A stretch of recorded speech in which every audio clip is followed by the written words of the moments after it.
ela saiu de casa e desapareceu sem deixar rastros. Apenas 62 anos depois foi possível descobrir o que havia acontecido com ela. Uma jovem mulher deixou sua casa e desde então seu paradeiro é desconhecido. A operação de busca se desenvolveu em uma escala sem precedentes e se tornou uma das maiores na história do país. Durante as investigações, os investigadores se depararam com muitas descobertas inesperadas e perturbadoras, cada uma delas tornando o mistério ainda mais complicado. Anos se passaram, gerações de investigadores se sucederam, mas o caso permaneceu sem solução. Tornou-se uma espécie de lenda na criminologia, um símbolo de um mistério não resolvido. E agora, após 62 anos de busca e investigação persistentes, os investigadores finalmente conseguiram levantar o véu do mistério e descobrir o que realmente aconteceu com a mulher desaparecida naquele dia fatídico. Candy Rogers nasceu em 18 de julho de 1949 em Spokane, Washington. Seu nascimento foi o único para a família, mas logo depois seus pais se divorciaram. Apesar do divórcio, o pai de Candy continuou morando nas proximidades, o que lhes permitia se ver com frequência. Candy cresceu alegre e cheia de energia. Ela adorava passar tempo com amigos ao ar livre, desfrutar da natureza e brincar com seu cachorro de estimação. Candy sonhava especialmente em se juntar à organização Campfire Girls. Esta era uma associação popular na época, semelhante aos escoteiros, mas destinada às meninas. As participantes aprendiam habilidades úteis, faziam caminhadas e passavam momentos alegres juntas. Em 1959, quando Candy completou 9 anos, seu sonho finalmente se realizou. Ela se tornou membro desta organização. Uma das tarefas das participantes era a venda de doces. A direção lhes dava regularmente caixas de doces, que as meninas deveriam oferecer aos moradores das casas vizinhas. Na sexta-feira, 6 de março, Candy deveria fazer isso depois da escola. Depois da escola, ela voltou para casa, almoçou, brincou com o cachorro e então, por volta das 16 horas, pegou cerca de 8 caixas de doces e saiu. O plano de Candy era simples: ir às casas mais próximas e oferecer doces para venda aos vizinhos. Outras meninas também deveriam vender nesta área, mas elas haviam dividido as ruas entre si antecipadamente para não se atrapalharem. Quando algumas horas se passaram e Candy ainda não havia retornado, sua mãe começou a se preocupar. Candy deveria voltar para casa às 18 horas, mas desta vez ela estava atrasada. Considerando que já estava escurecendo lá fora, a mãe preocupada decidiu sair para procurar sua filha. Candy havia desaparecido como se a terra a tivesse engolido. O avô procurou por toda a vizinhança, mas sua neta não estava em lugar algum. Gradualmente, amigos da família e vizinhos se juntaram às buscas para ajudar. No entanto, apesar de todos os esforços, nenhuma pista pôde ser encontrada. Finalmente, a mãe de Candy decidiu recorrer às autoridades policiais. Neste momento já havia escurecido, e a preocupação com o destino de Candy aumentava. As autoridades se envolveram imediatamente na busca e começaram a interrogar os moradores locais. Descobriu-se que Candy havia vendido apenas uma caixa de doces. Isso indicava que algo poderia ter acontecido logo após ela ter saído de casa. No entanto, um morador afirmou ter visto Candy por volta das 18 horas e 30 minutos em uma rua lateral. Isso parecia estranho, já que a mãe de Candy já estava procurando por sua filha nesse momento. O avô também compartilhou uma observação interessante. Quando estava procurando por sua neta na mesma rua mencionada pela testemunha, ele quase foi atropelado por um carro que passava em alta velocidade. O motorista chegou a subir na calçada. O avô não conseguiu ver a placa, mas se lembrou que era um Ford verde do ano de 1953. Os investigadores emitiram um alerta para este veículo, mas não conseguiram encontrá-lo. 1 hora depois, por volta das 9 horas da noite, eles descobriram várias caixas de doces espalhadas à beira da estrada perto de uma ponte. Era óbvio que as caixas pertenciam a Candy, e esta descoberta apenas intensificou a preocupação geral. As forças da ordem concentraram sua busca nesta área e começaram a vasculhar ambas as margens do rio, juntamente com uma pequena área arborizada em ambos os lados. A busca durou toda a noite, mas não teve resultados. Na manhã seguinte, as notícias sobre o desaparecimento de Candy apareceram nos jornais locais, e logo a mídia de todo o estado estava reportando o incidente. Em 1959, o desaparecimento repentino de uma pessoa perto de sua casa era um evento extraordinário, que ocorria muito raramente. Os moradores da cidade não haviam enfrentado tais incidentes por muitos anos. Por isso, o ocorrido causou profunda preocupação em toda a população. Com os primeiros raios de sol, as autoridades intensificaram sua operação de busca e mobilizaram forças adicionais. Patrulhas montadas, grupos com veículos todo-terreno e até mesmo militares, que realizaram observação aérea por helicóptero, participaram da busca.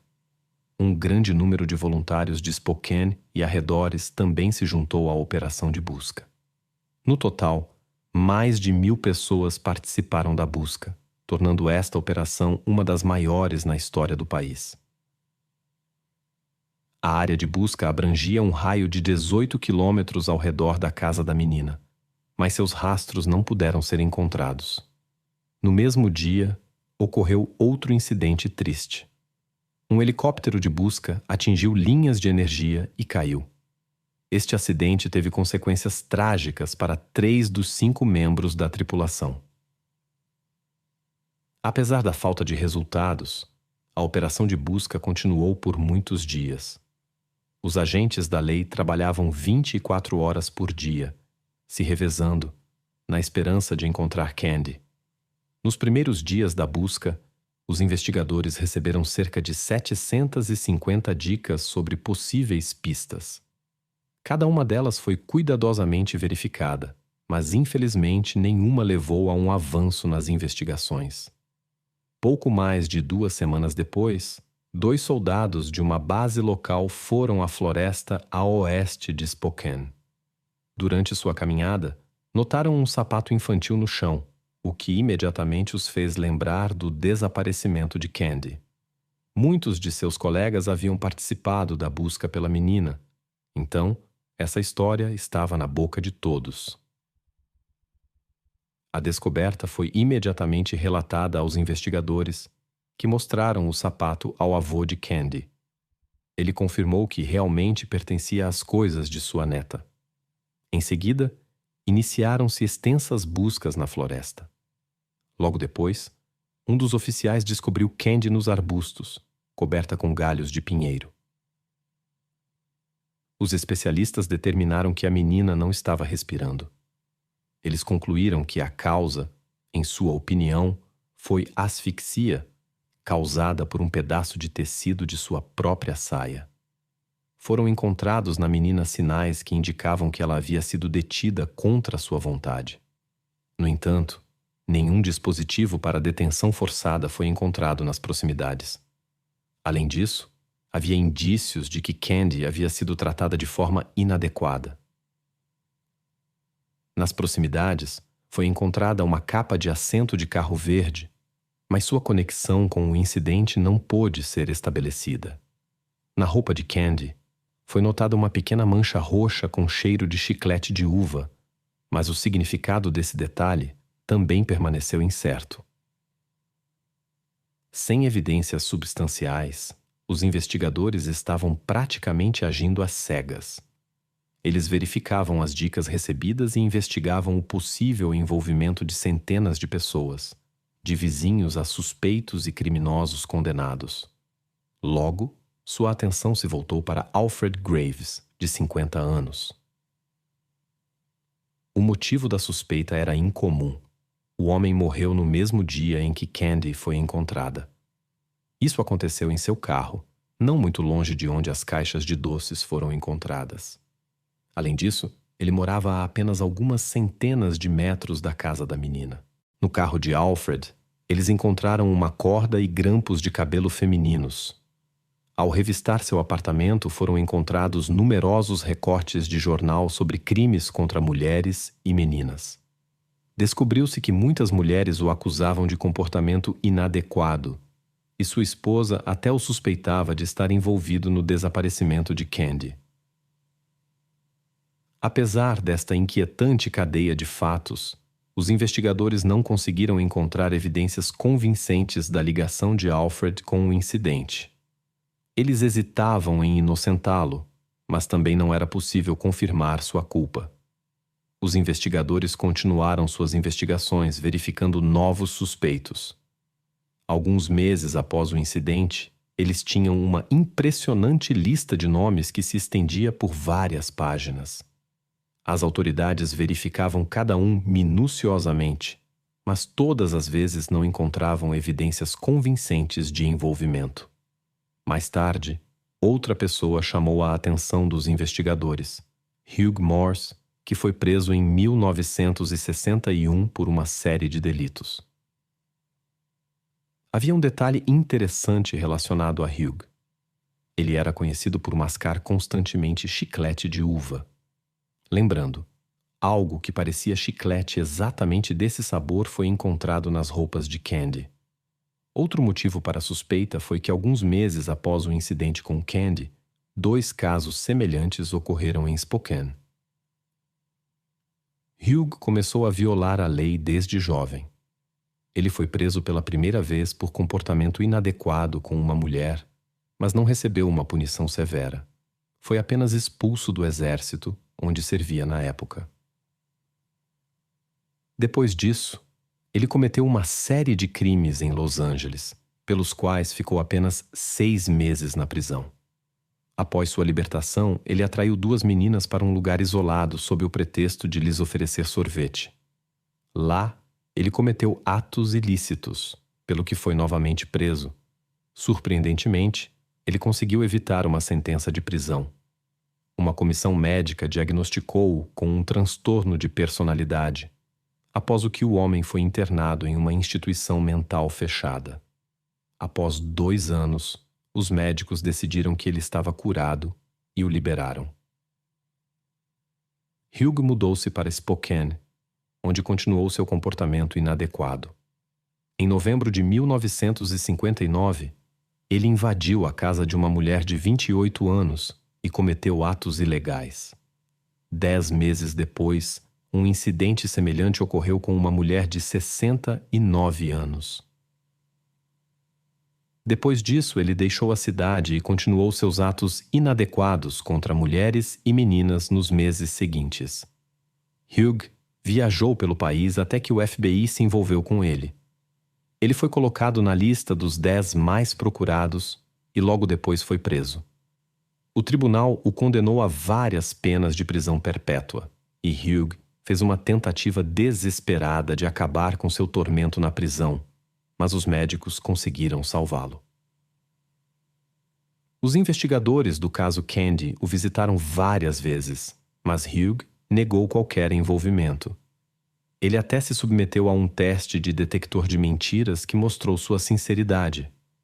No entanto, tais testes são pouco confiáveis e não têm valor legal. Considerando o passado de Hugh e sua presença em Spokane naquela época, ele permaneceu o principal suspeito. No entanto, não havia provas contra ele. A atenção também se voltou para Howard Barnett, de 49 anos. Em fevereiro de 1960, ele foi preso sob suspeita de comportamento inadequado com uma menor. Alguns dias depois, ocorreu um incidente trágico com Howard em uma cela da delegacia de Spokane. Anteriormente, ele havia deixado uma mensagem na parede. Cometi um pecado perante o Senhor. Sua esposa, que só soube da prisão após o incidente, perguntou aos policiais se isso tinha a ver com aquela menina, referindo-se a Candy. Os investigadores começaram a verificar, mas não encontraram evidências. No entanto, Howard permaneceu na lista de suspeitos, em parte porque morava na vizinhança da desaparecida. Por anos, a polícia continuou as investigações, coletando novas informações e verificando outros suspeitos. Um dia, uma mulher se apresentou alegando ter visto um carro verde perseguindo a menina no dia do desaparecimento de Candy. Os investigadores buscaram intensamente por este veículo, mas sem sucesso. Nos anos seguintes, o caso voltou repetidamente ao foco das autoridades policiais. Mas cada vez as investigações chegavam a um beco sem saída. Curiosamente, os investigadores não só tinham que procurar por novas pistas, mas também esclarecer confissões falsas. Durante toda a investigação, 13 pessoas alegaram ter estado envolvidas no desaparecimento de Candy, mas em cada caso, a polícia concluiu que essas pessoas os estavam enganando. Nenhum deles pôde fornecer informações conhecidas apenas pelo verdadeiro culpado, e, na melhor das hipóteses, repetiam fatos de artigos de jornal. Surpreendentemente, este fenômeno é típico em muitos casos de alto perfil. Pessoas vêm à polícia e assumem a responsabilidade por atos que não cometeram. Durante as investigações, muitos investigadores se revezaram na delegacia de polícia, e cada um deles esperava ser quem resolveria este enigma. O caso Candy tornou-se um dos mais discutidos e misteriosos não só em sua cidade, mas em todo o estado. Este incidente afetou a vida de muitas pessoas. Antes deste evento, os pais não tinham preocupações em deixar seus filhos brincarem sozinhos, mas após o incidente, muitos repensaram sua atitude em relação à segurança. No início dos anos 2000, as investigações foram retomadas e um novo investigador decidiu usar tecnologias modernas. Felizmente, em 1959, os policiais haviam coletado e preservado todas as evidências de forma adequada. Então, os especialistas puderam detectar traços de um homem nas roupas de Candy. Considerando o longo período de armazenamento, a análise foi extremamente difícil. No entanto, após um trabalho meticuloso, os especialistas conseguiram criar um perfil de DNA, que foi imediatamente inserido no banco de dados do FBI. Infelizmente, não foram encontradas correspondências. Os investigadores também compararam o perfil com amostras de muitos suspeitos, mas também não tiveram sucesso. Nenhum deles estava envolvido no desaparecimento de Candy. Todos esses anos, muitos estavam convencidos de que Hugh Morse estava envolvido neste caso, mas os resultados da investigação mostraram sua não participação. Como resultado, a investigação chegou novamente a um beco sem saída. Os investigadores tinham material genético relacionado ao incidente com Candy, mas por muito tempo não conseguiram estabelecer a identidade do proprietário. A situação mudou em 2021, quando o caso foi reaberto. Um novo investigador decidiu aplicar um método avançado de análise de DNA, a genealogia genética. Esta tecnologia ajudou a resolver muitos casos complexos, e o investigador esperava que ela ajudasse a concluir uma das investigações mais longas. Ele se aproximou de vários laboratórios especializados, mas encontrou um obstáculo. Para aplicar o método, era necessário examinar a amostra original de DNA. Tentativas de fazer isso em vários laboratórios foram mal sucedidas. Os especialistas concluíram que a amostra estava muito danificada para extrair as informações necessárias. O investigador decidiu tentar uma última vez e se aproximou de outro laboratório. Inesperadamente para ele mesmo, isso levou a um avanço. Os especialistas conseguiram examinar a amostra usando equipamentos de última geração e criar o perfil necessário. Em seguida, carregaram os dados em bancos de dados genéticos e começaram a procurar por parentes distantes do proprietário do DNA. Em um trabalho meticuloso, após examinar milhares de perfis, eles estreitaram o círculo de busca para uma família específica. Análises adicionais mostraram que a amostra provavelmente pertencia a um de 3 irmãos.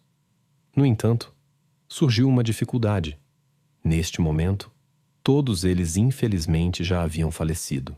No entanto, os pesquisadores e investigadores descobriram que um dos irmãos tinha uma filha e imediatamente entraram em contato com ela. A mulher ficou chocada com a sugestão do possível envolvimento de seu pai no incidente com Candy. Apesar do choque, ela concordou sem hesitação em ajudar na investigação. A análise genética da filha mostrou um parentesco próximo com o material biológico encontrado nas roupas de Candy. Esta informação tornou-se a chave para a investigação. Com novos conhecimentos, os investigadores se dirigiram a um juiz para obter permissão para examinar o túmulo de John Hoff, o pai da mulher. 6 décadas após o incidente, foi possível estabelecer a identidade do envolvido. A análise de DNA de John correspondeu completamente às evidências encontradas anteriormente.